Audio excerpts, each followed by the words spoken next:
AITA for dumping my girlfriend after she said cheating doesn't count during a break we never had. I'm a 28-year-old male with a decent job, a decent apartment, and a pretty normal life.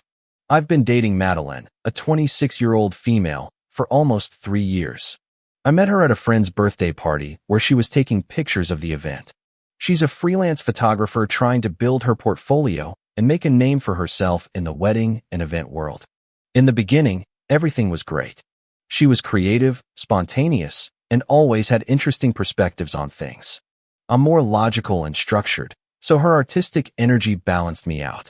We spent weekends exploring Austin, going to food truck parks, and attending live music shows. She dragged me to art galleries. I'd convince her to go to escape rooms. It worked. Our first date was at a local taco shop.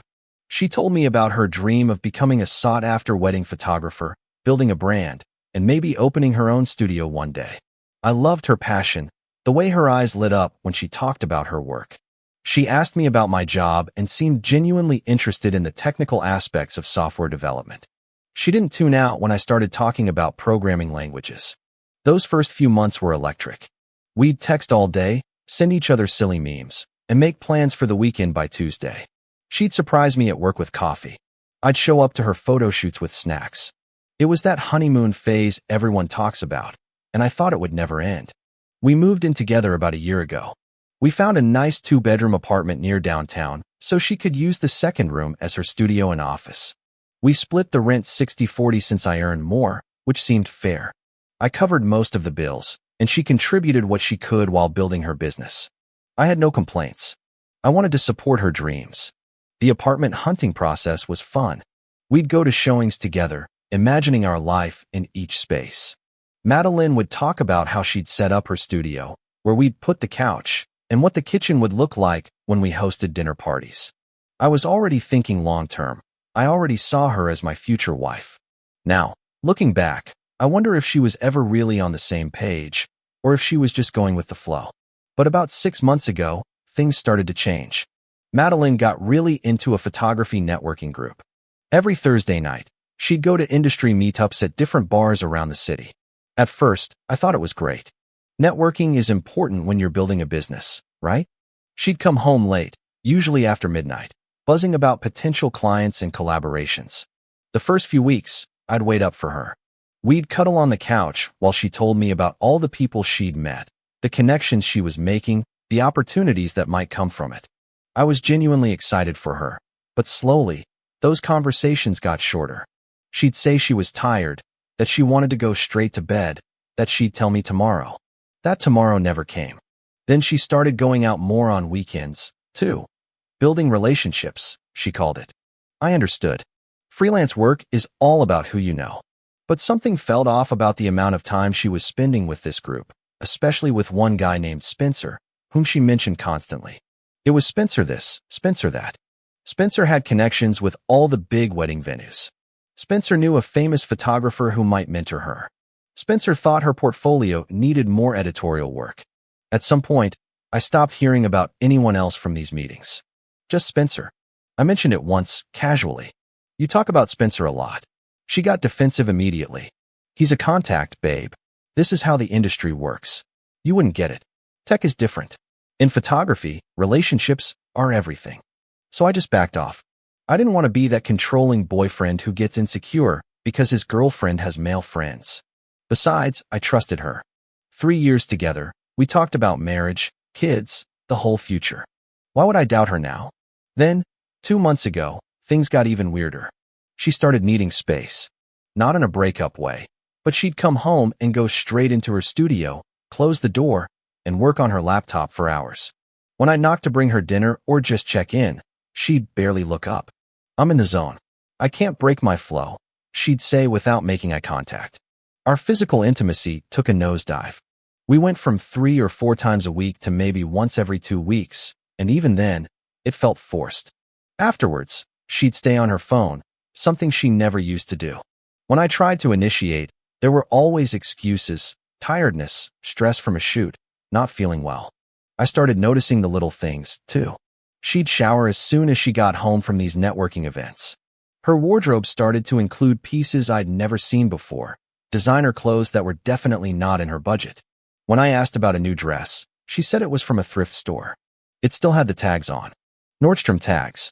The final blow came 3 weeks ago. We were supposed to go to dinner at this Italian restaurant we loved, Vespio, the same place we celebrated our first anniversary.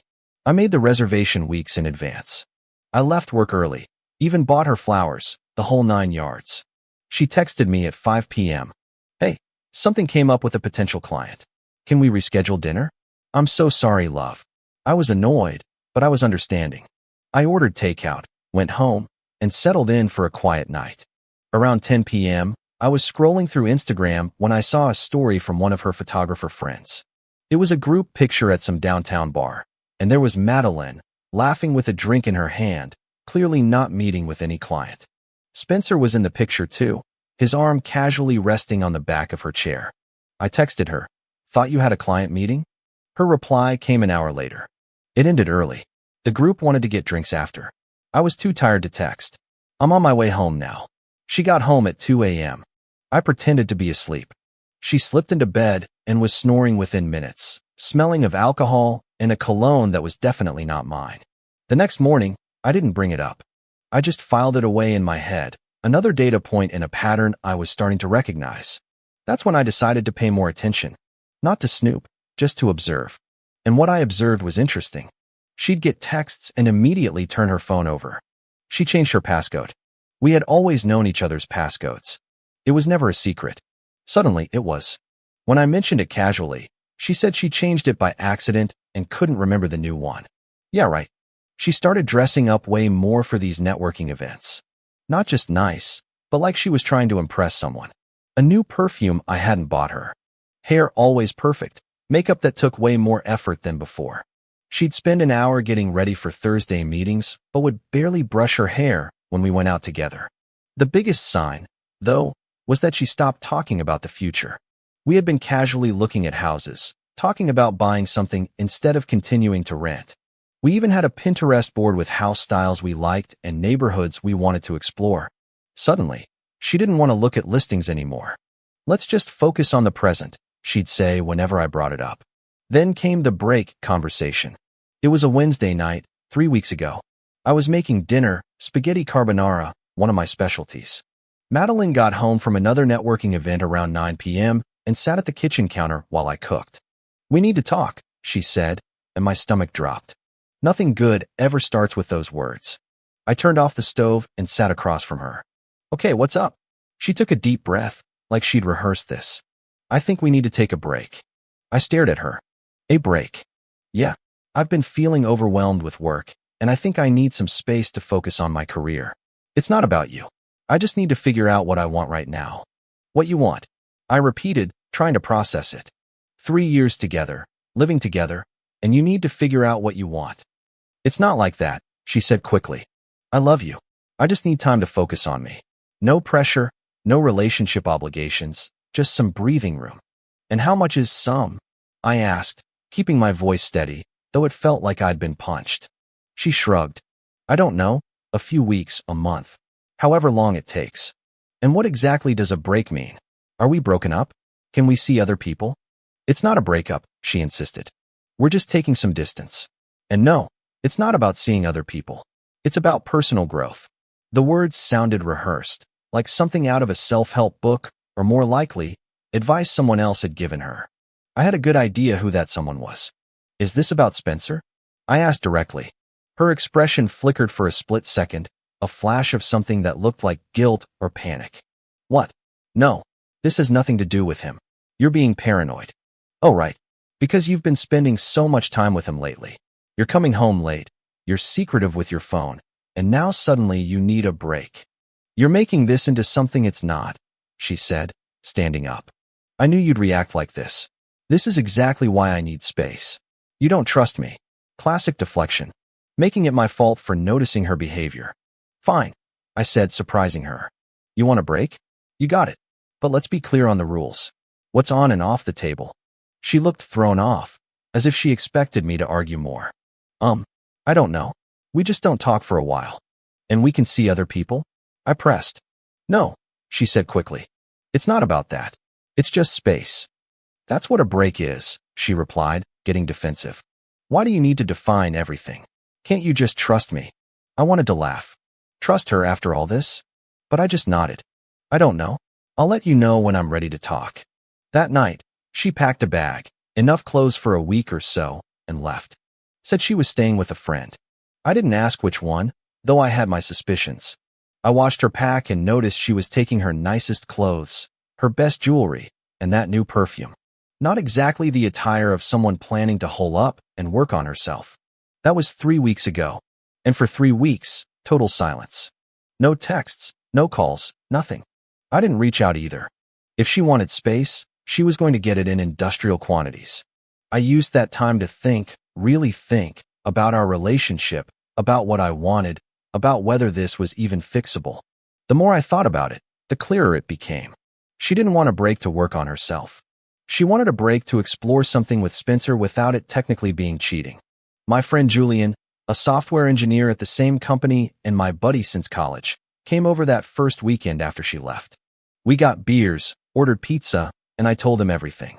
Man, he said, shaking his head. You think so? I asked, even though I knew he was right. 100%. She's probably been texting or sleeping with this Spencer guy for weeks, and she needed the break to do it without it technically being infidelity. It's a classic move. So what do? Julian took a long swig of his beer. Start preparing for the end. Document everything. Change your passwords. Secure your stuff. Because when she comes back, and she will come back, she's going to try to gaslight you or manipulate the situation. He was right. So, I started getting my affairs in order. First, I changed all my important passwords, bank accounts, email, streaming services, everything. We shared accounts on almost everything, so I either removed her access or created new accounts entirely. Netflix, Hulu, Spotify, Amazon Prime, all of it. If she wanted to watch television during her break, she could pay for her own subscriptions. Second, I documented everything. Screenshots of her texts about the break, her increasingly distant behavior, the time she had lied about client meetings. I created a folder on my computer with everything organized chronologically. I wasn't planning to go nuclear, but I wanted proof in case things got ugly. Third, I called my landlord. The lease was in my name. She had moved in with me after I'd already been living there for a year. I explained the situation and asked what I needed to do to have her removed as an occupant. It turned out that since she wasn't officially on the lease, all I had to do was give her written notice that she no longer lived there. Done. Fourth, I started apartment hunting. Just looking, seeing what was out there, what I could afford on my own. I didn't need a 2-bedroom place if I was going to be by myself. I found a really nice 1-bedroom in a newer building, closer to my office. Better gym, better amenities, underground parking. I put in an application and was approved in 48 hours. All this time, I heard nothing from Madeline. Total silence. I checked her Instagram occasionally. She'd posted a few photos from various events, always with the same group of people. Spencer was in most of them. In one photo, they were sitting very close at a rooftop bar with the Austin skyline behind them.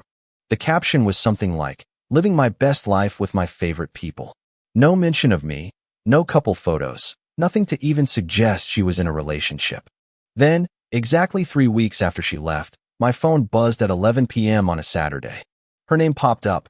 My heart jumped. Even though I'd been preparing for this, it was still a jolt. The text read, "Hey, can we talk tomorrow? I've had time to think, and I miss you. I think I'm ready to come home." I stared at that text for about 10 minutes. Julian's words echoed in my head. When she comes back, and she will come back. I texted back, "Sure. Coffee shop on 6th Street. 2 p.m. She agreed immediately. The next day, I got there 15 minutes early, ordered a coffee, and waited. She walked in right at 2 p.m. She looked different. Her hair was styled a new way.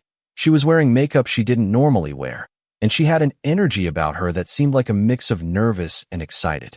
She sat down, ordered a coffee, and got right to the point. "I missed you," she began. "These past few weeks gave me a chance to clear my head, and I realized how much I love you and that I want to make this work." I just nodded, letting her talk. "I've been focused on my photography, I've made some real progress with my portfolio, and I feel like I'm in a better place mentally. I want to come home and start fresh."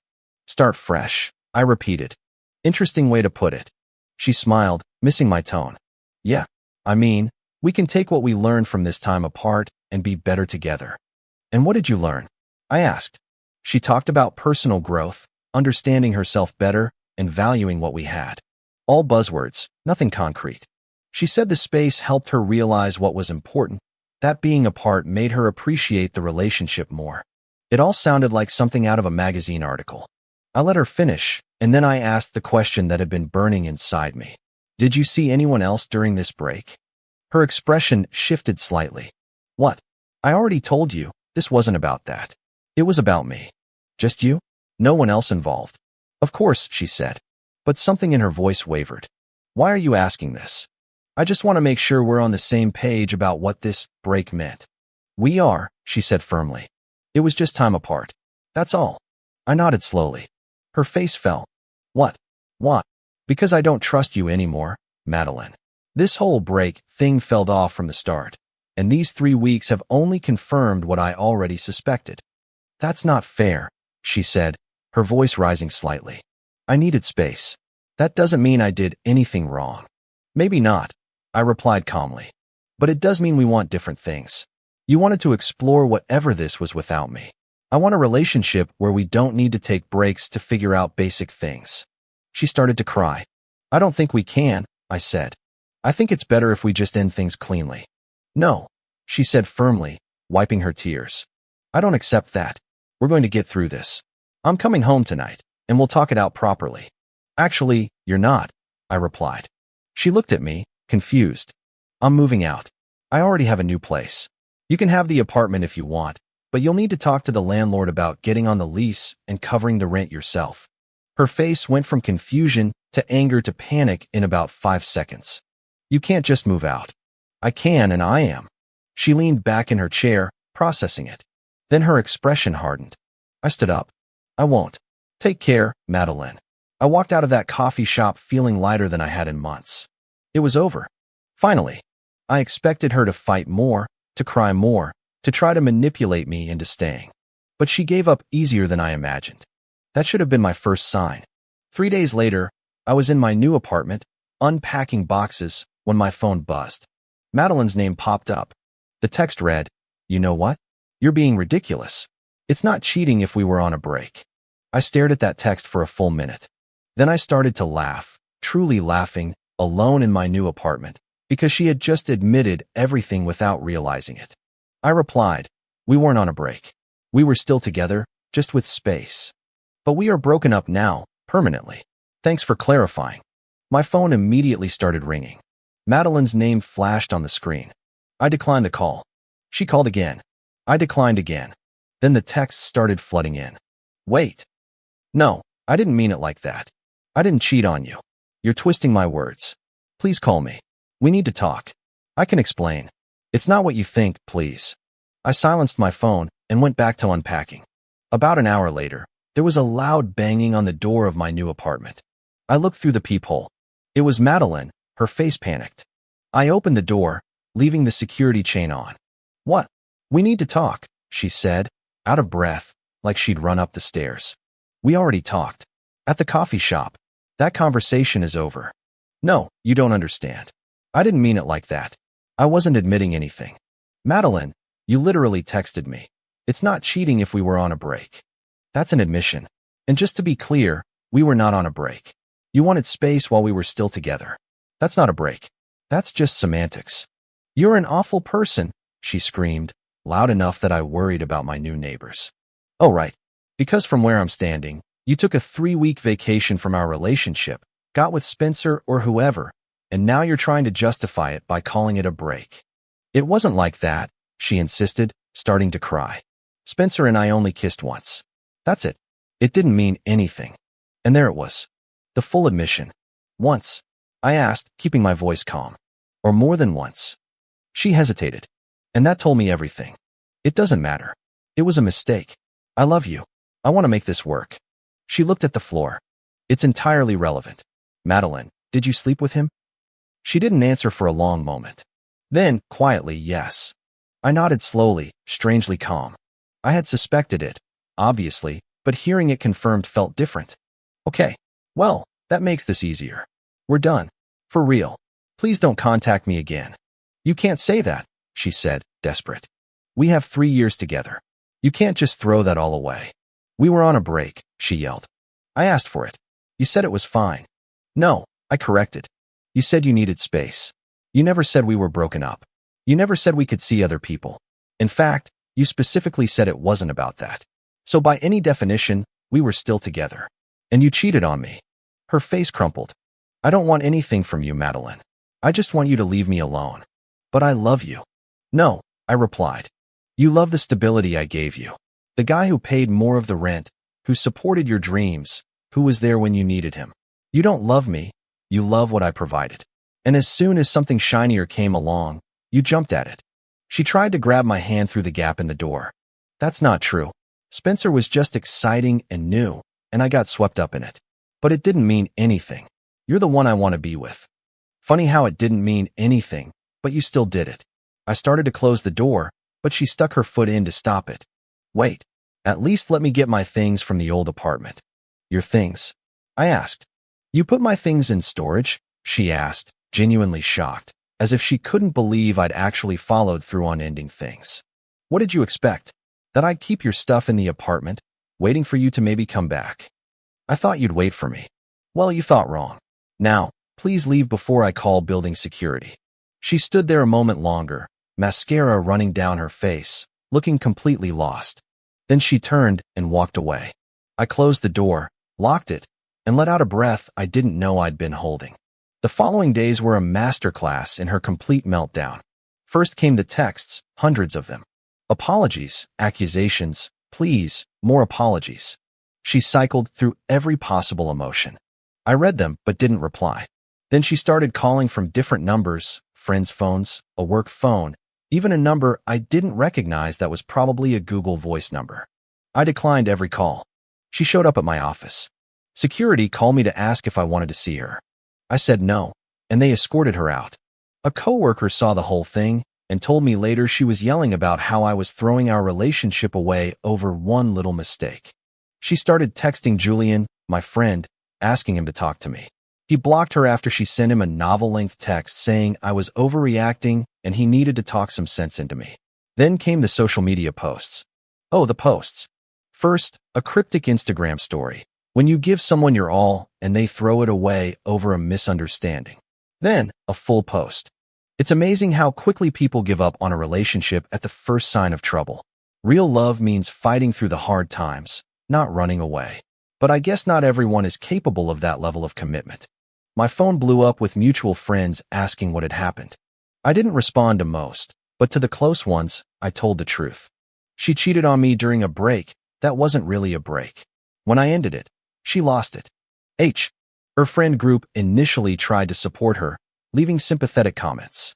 But then Spencer's girlfriend, yes, he had a girlfriend the entire time, found out what happened and commented on Madeline's post.